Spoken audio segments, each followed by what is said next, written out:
खतरे में संविधान, वैचारिक तख्तापलट कर रही है भाजपा। सोनिया गांधी का बड़ा हमला।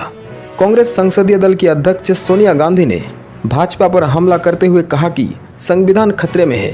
उन्होंने आरोप लगाया कि सत्तारूढ़ पार्टी उस ढांचे को खत्म करने के लिए अपनी शक्ति का इस्तेमाल कर रही है जिसका वो लंबे समय से विरोध करती रही है। सोनिया गांधी ने कहा कि भाजपा धर्मतंत्र आधारित कॉर्पोरेट राज्य स्थापित करने की कोशिश कर रही है।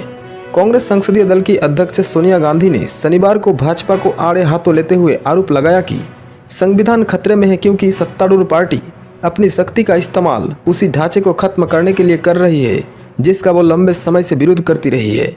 उन्होंने कहा कि भाजपा हमारे लोकतांत्रिक गणराज्य की जगह कुछ ताकतवर लोगों की सेवा करने वाले एक धर्मतंत्र आधारित कॉर्पोरेट राज्य को स्थापित करने के वैचारिक तख्तापलट करने की कोशिश कर रही है। सोनिया गांधी का विशेष संदेश। संवैधानिक चुनौतियां, परिप्रेक्ष्य और मार्ग विषय पर आयोजित राष्ट्रीय विधि सम्मेलन में पढ़े गए अपने विशेष संदेश में सोनिया गांधी ने कहा कि संविधान को कमजोर करने के हर प्रयास का कांग्रेस संसद में, अदालतों में और सड़कों पर विरोध करेगी। उन्होंने जोर देकर कहा कि प्रत्येक भारतीय की गरिमा की रक्षा करना न केवल राजनीतिक बल्कि वैचारिक प्रतिबद्धता भी है। पूर्व कांग्रेस अध्यक्ष ने कहा, आज संविधान खतरे में है।